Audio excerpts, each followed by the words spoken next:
बोलो विष्णु भगवान की। बोलो विष्णु भगवान की।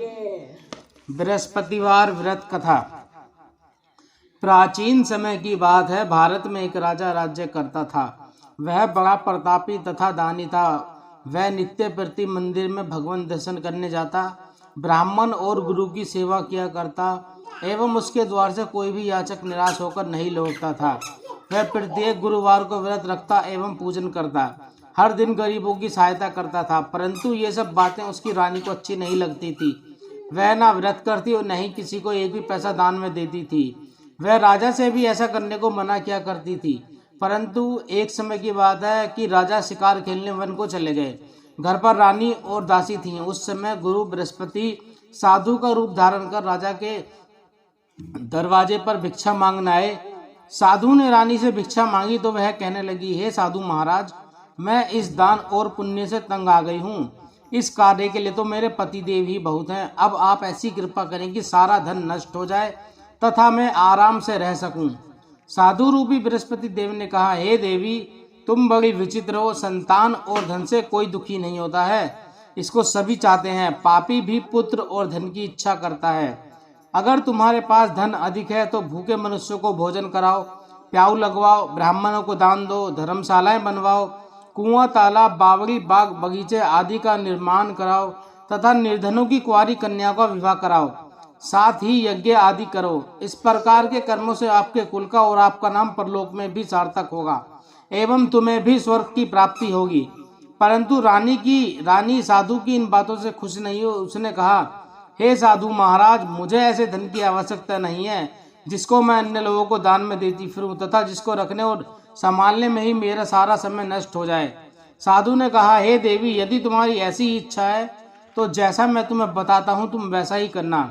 बृहस्पतिवार के दिन घर के आंगन को गोबर से लीपना, अपने केशों को पीली मिट्टी से धोना, केशों को धोते समय स्नान करना और राजा से कहना वह हजामत करवाए तथा भोजन में मांस मदिरा खाना, कपड़े धोबी के यहाँ धुलने देना। इस प्रकार 7 बृहस्पतिवार करने से तुम्हारा सारा धन नष्ट हो जाएगा।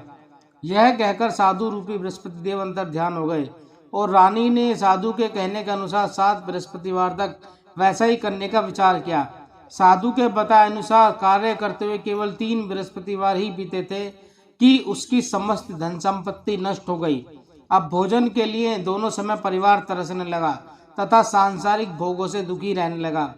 तब राजा रानी से कहने लगा कि हे रानी, तुम यहाँ पर रहो, मैं दूसरे देश को जाता हूँ, क्योंकि यहाँ पर मुझे सभी मनुष्य जानते हैं, इसलिए मैं यहाँ पर कोई काम नहीं कर सकता। मैं अब परदेश जा रहा हूँ, वहाँ कोई काम धंधा करूँगा, शायद हमारे भाग्य बदल जाएं। ऐसा कहकर राजा परदेश चला गया। वह वहाँ जंगल से लकड़ी काट कर लाता और शहर में बेचता। इस तरह वह गुजारा करने लगा। इधर राजा के बिना रानी और दासियां दुखी रहने लगी। किसी दिन भोजन मिलता और किसी दिन जल पीकर ही रह जाती। एक दिन रानी और दासियों को 7 दिन बिना भोजन के व्यतीत करने पड़े तो रानी ने अपनी दासी से कहा, हे दासी, यहाँ पास ही के नगर में मेरी बहन रहती है, वह बड़ी धनवान है। तू उसके पास जा और वहां से 5 शेर बेझर मांग के ले आ, जिससे कुछ समय के लिए गुजारा हो जाएगा। दासी रानी की बहन के पास गई। रानी की बहन उस समय पूजा कर रही थी और बृहस्पतिवार का दिन था। दासी ने रानी की बहन से कहा, हे दासी, मुझे आपकी बहन ने भेजा है, मुझे 5 शेर बेझर दे दो। दासी ने यह बात अनेक बार कही, परंतु रानी की बहन ने कोई उत्तर नहीं दिया, क्योंकि वह उस समय बृहस्पतिवार की कथा सुन रही थी। जब दासी को रानी की बहन से कोई उत्तर नहीं मिला तो वह बहुत दुखी हुई और उसे क्रोध भी आया। वह लौटकर रानी से बोली, हे रानी, आपकी बहन बहुत ही घमंडी है, वह छोटे लोगों से बात भी नहीं करती। मैंने उससे कहा तो उसने कोई उत्तर नहीं दिया, मैं वापस चली आई। रानी बोली, हे दासी, इसमें उसका कोई दोष नहीं है। जब बुरे दिन आते हैं तब कोई सहारा नहीं देता।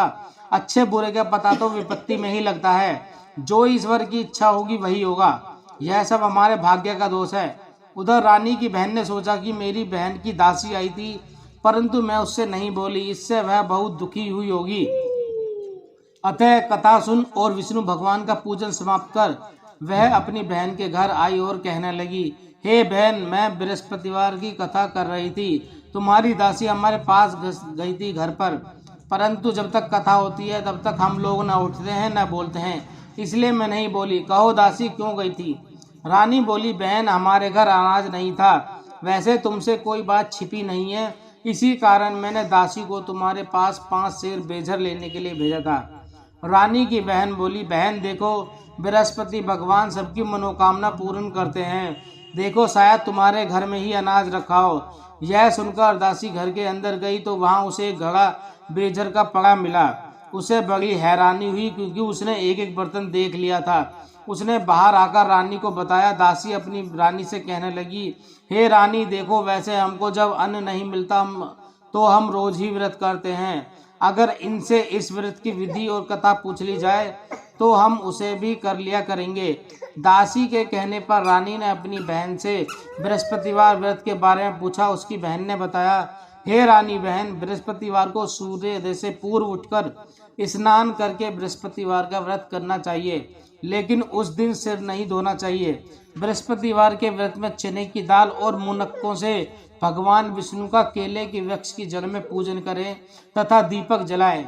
उस दिन एक ही समय भोजन करें और भोजन पीले खाद्य पदार्थ का करें तथा कथा सुने। इस प्रकार करने से गुरु भगवान प्रसन्न होते हैं, अन्न पुत्र धन देते हैं। इस तरह व्रत और पूजन की विधि बताकर रानी की बहन अपने घर लौट गई। रानी और दासी दोनों ने निश्चय किया कि बृहस्पति देव भगवान का पूजन अवश्य जरूर करेंगी। 7 दिन बाद जब बृहस्पतिवार आया तो उन्होंने व्रत रखा। घुड़साल में जाकर चना और गुड़ बीन लाई तथा उसकी दाल से केले की वृक्ष की जड़ में भगवान विष्णु का पूजन किया। अब पीला भोजन कहाँ से आए? दोनों बड़ी दुखी हुई, परंतु उन्होंने व्रत किया था, इस कारण बृहस्पति भगवान प्रसन्न थे। वे एक साधारण व्यक्ति के रूप में 2 थालों में सुंदर पीला भोजन लेकर आए और दासी को देकर बोले, हे दासी, यह भोजन तुम्हारे और रानी के लिए है, तुम दोनों करना। दासी भोजन पाकर बड़ी प्रसन्न हुई और रानी से बोली, रानी जी भोजन कर लो। रानी को भोजन के आने के बारे में कुछ नहीं पता था, इसलिए वह दासी से बोली, जा तू ही भोजन कर, क्योंकि तू हमारी व्यर्थ में हंसी उड़ाती है। दासी बोली, एक व्यक्ति अभी भोजन दे गया है। रानी कहने लगी, वह भोजन तेरे लिए ही दे गया है, तू ही भोजन कर। दासी ने कहा, वह व्यक्ति हम दोनों के लिए 2 थालों में पीला भोजन दे गया है, इसलिए मैं और आप दोनों ही साथ साथ भोजन करेंगी। फिर दोनों ने गुरु भगवान को नमस्कार कर भोजन प्रारंभ किया। उसके बाद से वे प्रत्येक गुरुवार को व्रत और गुरु भगवान का पूजन करने लगी। बृहस्पति भगवान की कृपा से उनके पास धन हो गया, परंतु रानी पहले की तरह फिर से आलस्य करने लगी। तब दासी बोली, देखो रानी, तुम पहले भी इस प्रकार आलस्य करती थी, तुम्हें धन के रखने में कष्ट होता था, इस कारण सभी धन नष्ट हो गया। अब गुरु भगवान की कृपा से धन मिला है तो फिर से तुम्हें आलस्य होता है। बड़ी मुसीबतों के बाद हमने यह धन पाया है, इसलिए हमें दान पुण्य करना चाहिए। तुम भूखे मनुष्यों को भोजन कराओ, प्याऊ लगवाओ, ब्राह्मणों को दान दो, कुआं तालाब बावड़ी आदि का निर्माण करवाओ, मंदिर पाठशाला बनवाकर दान दो, कुंवारी कन्याओं का विवाह करवाओ, धन को शुभ कार्यों में खर्च करो, जिससे तुम्हारे कुल का यश बढ़े तथा स्वर्ग प्राप्त हो और पितृ प्रसन्न हो। दासी की बात मानकर रानी ने इस प्रकार के कर्म करने प्रारंभ किए, जिससे उसका काफी यश फैलने लगा। एक दिन रानी और दासी आपस में विचार करने लगी कि ना जाने राजा किस दशा में होंगे, उनकी कोई खोज खबर नहीं है। गुरु भगवान से उन्होंने प्रार्थना की और भगवान ने रात्रि में राजा को सौंपने में कहा, हे राजा उठ, तेरी रानी तुझको याद करती है, अब अपने देश को लौट जा। राजा प्रातःकाल उठकर जंगल से लकड़ियां काटकर लाने के लिए जंगल की ओर चल पड़ा। जंगल से गुजरते हुए वह सोचने लगा, रानी की गलती से कितने दुख भोगने पड़े। राजपाट छोड़कर उसे जंगल में आकर रहना पड़ा, जंगल से लकड़ियां काटकर उन्हें बेचकर गुजारा करना पड़ा। उसी समय उस जंगल में बृहस्पति भगवान एक साधु का रूप धारण कर आए और राजा के पास आकर बोले, हे लकड़हारे, तुम इस सुनसान जंगल में किस चिंता में बैठे हो, मुझे बतलाओ। यह सुन राजा के नेत्रों में जल भर आया और साधु की वंदना कर बोला, हे प्रभु, आप सब कुछ जानने वाले हैं। इतना कहकर राजा ने साधु को अपनी संपूर्ण कहानी सुना दी। महात्मा तो स्वभाव से ही दयालु होते हैं। वे राजा से बोले, राजा, तुम्हारी पत्नी ने बृहस्पति देव के प्रति अपराध किया था, जिसके कारण तुम्हारी यह दशा हुई। अब तुम किसी प्रकार की चिंता मत करो, भगवान तुम्हें पहले से अधिक धन देंगे। देखो, तुम्हारी पत्नी ने बृहस्पतिवार का व्रत करना प्रारंभ कर दिया है। अब तुम भी बृहस्पतिवार का व्रत करके चने की दाल व गुड़ और जल को लोटे में डालकर भगवान केले के पत्ते से भगवान विष्णु का पूजन करो। फिर कथा कहो या सुनो, तुम्हारी सब मनोकामनाएं पूर्ण करेंगे। साधु को प्रसन्न देखकर राजा बोला, हे प्रभु, मुझे लकड़ी बेचकर इतना पैसा नहीं बचता जिससे भोजन करने के उपरांत कुछ बचा सकूं। मैंने रात्रि में अपनी रानी को व्याकुल देखा है। मेरे पास कोई साधन नहीं है जिससे मैं उसका समाचार जान सकूं। फिर मैं बृहस्पतिवार की कौन सी कथा कहूं या सुनूं? मुझको तो कुछ भी मालूम नहीं है। साधु ने कहा, हे राजा, तुम किसी बात की चिंता मत करो। बृहस्पतिवार के दिन तुम रोजाना की तरह जंगल से लकड़ियां काटकर शहर में ले जाओ। तुम्हें रोज से 2 गुना धन प्राप्त होगा, जिससे तुम भली भांति भोजन कर लोगे तथा बृहस्पति देव की पूजा का सामान भी आ जाएगा। बृहस्पति देव की कथा इस प्रकार है। प्राचीन काल में एक बहुत ही निर्धन ब्राह्मण था। उसके कोई संतान नहीं थी। वह नित्य पूजा पाठ करता, परंतु उसकी स्त्री बहुत ही मलिनता के साथ रहती थी। वह ना स्नान करती और न ही किसी को एक भी पैसा दान में देती और न ही किसी देवता का पूजन करती। प्रातः काल उठते ही सर्वप्रथम भोजन करती तथा बाद में कोई अन्य कार्य करती। ब्राह्मण देवता बहुत ही दुखी रहते थे। पत्नी को बहुत समझाते, किंतु उसका कोई परिणाम नहीं मिलता। भगवान की अनुकंपा से एक समय ब्राह्मण की पत्नी गर्भवती हुई और उसने 10 महीने बाद एक सुंदर कन्या को जन्म दिया। निर्धन ब्राह्मण कन्या के जन्म से बहुत दुखी हुआ। धीरे धीरे ब्राह्मण की कन्या बड़ी होने लगी और बचपन से ही उस कन्या की रुचि भगवान विष्णु की पूजा में थी। अतः प्रातःकाल उठते ही वह सर्वप्रथम स्नान आदि करके भगवान विष्णु की पूजा करने मंदिर में जाती थी। बृहस्पतिवार को व्रत करके विधिवत पूजा पाठ किया करती थी और पूजा पाठ के बाद जब वह पढ़ने के लिए पाठशाला में जाती तो घर से चलते हुए मुट्ठी भर जौ साथ लेकर जाती और पाठशाला के रास्ते में थोड़े थोड़े जौ गिराती जाती थी। जब वह पाठशाला से घर लौटती तो जौ के वह दाने सोने में बदले हुए मिलते थे। लड़की सभी सोने के दाने बीन लाती थी। एक दिन जब वह सोने के दानों को साफ कर रही थी तो उसकी माँ ने कहा, बेटी, सोने के दानों को साफ करने के लिए सोने का सूप भी होना चाहिए।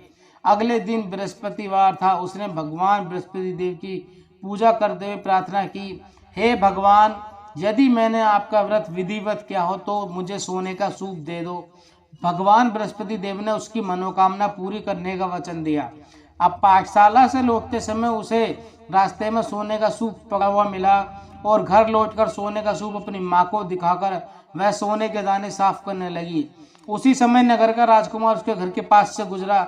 उस सुंदर लड़की को सोने के सूप में जो साफ करते देख राजकुमार उस पर मोहित हो गया। महल में लौटकर राजकुमार ने राजा से उसके विवाह की बात लड़की से करने की इच्छा प्रकट की तो राजा ने ब्राह्मण को महल में बुलाकर राजकुमार से उसकी लड़की के विवाह की बात कही। ब्राह्मण तैयार हो गया। धूमधाम से उस लड़की का विवाह राजकुमार से हो गया। दुल्हन बनकर ब्राह्मण की लड़की महल में चली गई। लड़की के चले जाने से ब्राह्मण फिर से निर्धन हो गया। उसे कई दिन भोजन भी नहीं मिलता था। बहुत दुखी होकर ब्राह्मण एक दिन अपनी लड़की के पास गया। अपने पिता से निर्धनता का समाचार सुनकर लड़की ने अपने पिता को बहुत सा धन देकर विदा किया। उस धन से ब्राह्मण के कुछ दिन तो आराम से गुजर गए, लेकिन जल्द ही फिर भूखे मरने की हालत हो गई। ब्राह्मण अपनी लड़की से धन लेने के लिए फिर से महल में पहुंचा तो लड़की ने पिता की बुरी हालत देखकर कहा, पिताजी, आखिर आप कब तक मुझसे धन लेकर जीवन यापन करेंगे? अब आप कोई ऐसा उपाय क्यों नहीं करते जिससे घर धन संपत्ति से भर जाए? ब्राह्मण ने कहा, मैंने तेरी माँ को बहुत समझा लिया पर उसकी समझ में कुछ नहीं आता। उसका फूहड़पन नष्ट हो तो घर की निर्धनता भी दूर हो जाए। तब कुछ सोचकर लड़की ने पिता से कहा, पिताजी, आप कुछ दिनों के लिए माँ को मेरे पास छोड़ जाओ। तब कुछ सोचकर ब्राह्मण पत्नी को लड़की के पास महल में छोड़ आया। लड़की ने अपनी माँ से कहा, माँ तुम प्रातःकाल उठकर स्नान आदि करके भगवान विष्णु जी की पूजा अवश्य करना, पूजा करने से तुम्हारी निर्धनता दूर हो जाएगी। लेकिन उसकी माँ ने उसकी कोई बात नहीं सुनी और तब क्रोधित होकर लड़की ने अपनी माँ को एक कक्ष में बंद कर दिया और सूर्योदय के समय माँ को उठाकर जबरदस्ती उसे स्नान कराया, फिर मंदिर में ले जाकर भगवान बृहस्पति देव जी की पूजा करवाई। कुछ दिनों तक ऐसा करने से माँ की बुद्धि में परिवर्तन हुआ और वह स्वयं बृहस्पतिवार का व्रत रखने लगी। उसके व्रत रखने से ब्राह्मण के घर में भगवान विष्णु के अनुकंपा से धन की वर्षा होने लगी और दोनों पति पत्नी धन संपत्ति पाकर आनंद पूर्वक विष्णु धाम को चले गए। लकड़हारा बने राजा ने उन साधु से भगवान बृहस्पति देव की यह कथा सुनकर बृहस्पतिवार का व्रत करके भगवान विष्णु की पूजा की। उस दिन से उसके सभी कलेश दूर हो गए। लेकिन अगले बृहस्पतिवार को काम काज में अधिक व्यस्त रहने के कारण उसने भगवान बृहस्पति देव जी का व्रत नहीं किया। भगवान बृहस्पति देव लकड़हारे से क्रोधित हो गए और उसे भूल की सजा दी। उस दिन नगर के राजा ने नगर में घोषणा करके सबको सूचित किया, प्रत्येक नागरिक मेरे महल में भोजन करने आए, जो नहीं आएगा उसे अपराधी मानकर भारी दंड दिया जाएगा। लकड़हारा बने राजा ने उस नगर के राजा की घोषणा सुनी तो, लेकिन जंगल से लकड़ी काटकर लाने और उन्हें बेचने में देर हो जाने के कारण वह समय पर महल में भोजन करने नहीं जा सका। अतः राजा के सैनिक लकड़हारे को पकड़कर महल में ले गए। राजा ने उसे महल के एक कक्ष में बैठाकर भोजन कराया। उस कक्ष में एक खूंटी पर रानी का सोने का हार लटका हुआ था। लकड़हारा अकेला उस कक्ष में भोजन कर रहा था। तभी उसने एक आश्चर्यजनक घटना घटती देखी। देखते ही देखते वह खूंटी हार को निगल गई और थोड़ी देर के बाद राजा ने हार को गायब देखा तो लकड़हारे को कारावास में डलवा दिया। लकड़हारा मन ही मन अपने भाग्य को कोसने लगा। तभी उसे जंगल में मिले साधु का स्मरण हो आया और थोड़ी देर में भगवान विष्णु सन्यासी के रूप में उसके सामने प्रकट हुए और कहा, हे लकड़हारे, तूने भगवान बृहस्पति देव की पूजा नहीं की, इसी कारण तुम्हें यह कष्ट हुआ है। अब तुम चिंता मत करो, भगवान बृहस्पतिवार के दिन कारागार के दरवाजे पर तुम्हें कुछ पैसे पड़े हुए मिलेंगे। उन पैसों से भगवान बृहस्पति देव का व्रत करके उनकी पूजा करोगे तो तुम्हारे सारे दुख नष्ट हो जाएंगे। भगवान बृहस्पतिवार के दिन दरवाजे पर पड़े मिले पैसों से चने और गुड़ मंगाकर लकड़हारा ने बृहस्पतिवार की कथा कही तो भगवान बृहस्पति देव ने प्रसन्न होकर उस नगर के राजा को स्वप्न में लकड़हारे को कारागार से मुक्त करने को कहा।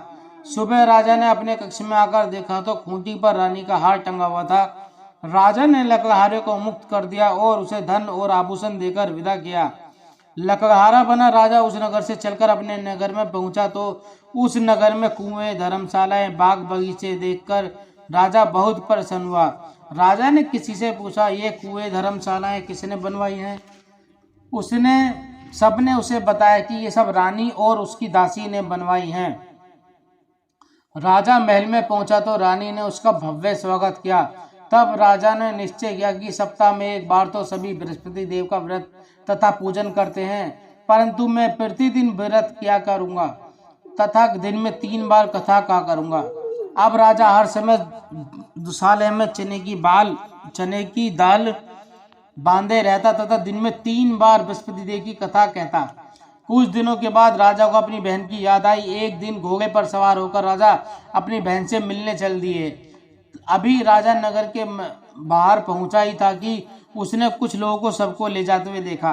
राजा को स्मरण हो आया कि आज उसने किसी को बृहस्पतिवार की व्रत कथा नहीं सुनाई है। राजा ने उन लोगों को रोककर कहा, भाइयों, आप सबको ले जाने से पहले मुझसे बृहस्पतिवार की कथा सुन लें। लोगों ने राजा पर क्रोधित होते हुए कहा, तुम पागल तो नहीं हो? लेकिन कुछ बड़े बूढ़े लोगों ने कहा, अच्छा भाई, साथ में चलते चलते तुम अपनी कथा भी सुना लो। राजा ने चलते हुए आधी कथा सुनाई ही थी कि सब हिलने लगा और राजा के पूरी कथा सुनाते ही सब उठकर बैठ गया। लोगों ने हैरानी से दांतों तले उंगली दबाई और अगले बृहस्पतिवार से भगवान बृहस्पति देव का व्रत करने तथा कथा सुनने का निश्चय कर लिया। अब घोड़े पर राजा सवार होकर चलते हुए एक किसान के पास पहुंचा। किसान अपने खेत में हल चला रहा था। राजा ने कहा, अरे भाई, मुझसे बृहस्पतिवार की कथा सुन लो। किसान झुंझलाकर बोला, अरे भाई देख नहीं रहे, जितनी देर तक तुम्हारी कथा सुनूंगा उतनी देर में तो पूरे खेत में हल चला दूंगा। राजा निराश होकर चलने लगा। अभी किसान के बैल लड़खड़ाकर जमीन पर जा गिरे और किसान के पेट का दर्द भी जोरों से होने लगा। उस किसान की पत्नी जब खाना लेकर आई तो उसने किसान से इस बारे में पूछा। किसान ने घुड़सवार की पूरी कहानी सुनाई। किसान की पत्नी दौड़ती हुई राजा के पास पहुंचकर हाथ जोड़कर बोली, भैया मैं तुम्हारी कथा सुनने को तैयार हूँ। राजा ने किसान के पास पहुंचकर हाथ जोड़कर बोले, भैया। राजा ने उसके साथ खेत पर पहुंचकर बृहस्पतिवार की कथा सुनाई। तभी बैल उठकर खड़े हो गए और किसान के पेट का दर्द भी तुरंत ठीक हो गया। राजा अपनी बहन के घर पहुंचा तो उसकी बहुत आह भगत हुई। अगले दिन सुबह राजा ने उठकर देखा तो घर के सभी लोग भोजन कर रहे हैं। किसी भूखे को बृहस्पतिवार की कथा सुनाए बिना राजा भोजन नहीं किया करता था। उसने अपनी बहन से कहा, बहन क्या घर में कोई ऐसा व्यक्ति है जिसने अभी तक भोजन न किया हो? उसकी बहन बोली, भैया हमारे घर में तो क्या, आपको पूरे नगर में कोई ऐसा व्यक्ति नहीं मिलेगा जिसने सुबह सुबह भोजन न किया हो। तब राजा ने बहन के घर से निकलकर उस नगर में बिना भोजन किए व्यक्ति की तलाश की। एक गजरिए के घर में उसका बेटा बीमार होने के कारण भूखा रह गया था। राजा ने उसको जाकर बृहस्पतिवार की कथा सुनाई। कथा सुनते सुनते गजरिए का बीमार बेटा बिल्कुल ठीक हो गया और सबने राजा की बहुत प्रशंसा की। एक दिन राजा ने अपनी बहन से कहा, बहन अब हम अपने घर पर जाना चाहते हैं, तुम भी हमारे साथ चलो, कुछ दिन वहां रहकर लौट आना। राजा की बहन ने अपनी सास से पूछा तो सास ने ताना देते हुए कहा, बहू मायके जाना तो अकेली जाना, मेरे पोतों को साथ नहीं ले जाना। तुम्हारे भाई के कोई संतान नहीं है, कहीं तुम्हारी भाभी ने मेरे पोतों पर कोई जादू टोना ना कर दे। दूसरे कक्ष में बहन की सास की बातें सुनकर राजा दुखी मन से ही अपने नगर को लौट गया। रानी ने राजा से कहा, आप तो अपनी बहन को साथ लाने की बात कहकर गए थे, फिर बहन को साथ क्यों नहीं लाए? तब राजा ने दुखी होते हुए कहा, रानी हम निसंतान हैं, इसलिए हमारे घर आना कोई पसंद नहीं करता। रानी ने राजा को समझाया, हे प्राणनाथ, हमें बृहस्पति देव ने सब कुछ दिया है, अब भगवान बृहस्पति देव हमें संतान भी अवश्य देंगे। बृहस्पतिवार को विधिवत व्रत करते हुए राजा रानी ने भगवान बृहस्पति देव से संतान के लिए प्रार्थना की। कुछ दिनों के बाद उन्होंने स्वप्न में दर्शन देते हुए कहा, हे राजन, तेरी मनोकामना अवश्य पूरी होगी। एक सप्ताह बाद ही रानी गर्भवती हो गई और 10वें महीने रानी ने एक सुंदर पुत्र को जन्म दिया। राजा रानी जीवन पर्यंत भगवान बृहस्पतिवार का व्रत करते रहे। उनके घर में धन की वर्षा होती रही। इस तरह आनंद पूर्वक जीवन यापन करते हुए राजा रानी भगवान बृहस्पति देव की अनुकंपा से मोक्ष को प्राप्त करके सीधे बैकुंठ धाम पहुँचे। बृहस्पतिवार को विधिवत व्रत करके जो स्त्री पुरुष भगवान विष्णु की पूजा करते हैं उनकी सभी मनोकामनाएं पूर्ण होती हैं। बोलो श्री विष्णु भगवान की जय। आरती बृहस्पति देव जी की। जय बृहस्पति देवा, ओम जय बृहस्पति देवा। छिन छिन भोग लगाऊं कदली फल मेवा, ओम जय बृहस्पति देवा। तुम पूरन परमात्मा तुम अंतर्यामी, स्वामी तुम अंतर्यामी। जगत पिता जगदीश्वर तुम सबके स्वामी, ओम जय बृहस्पति देवा। चरणामृत निज निर्मल सब पातक हरिता, स्वामी सब पातक हरिता। सकल मनोरथ दायक कृपा कर भरता, ओम जय बृहस्पति देवा। तन मन धर अर्पण जो जन शरण पर, प्रभु जो जन शरण परे। फिर भूपिर कट होकर आकर द्वार खड़े, ओम जय बृहस्पति देवा।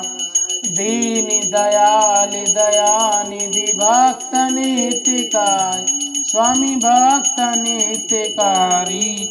पाप दोष सब हरता भव बंधन हारी, ओम जय बृहस्पति देवा सकल मनोरथ दायक सभी संशय हारी स्वामी सभी संशय हारी विषय विकार मिटाओ संतन सुखकारी।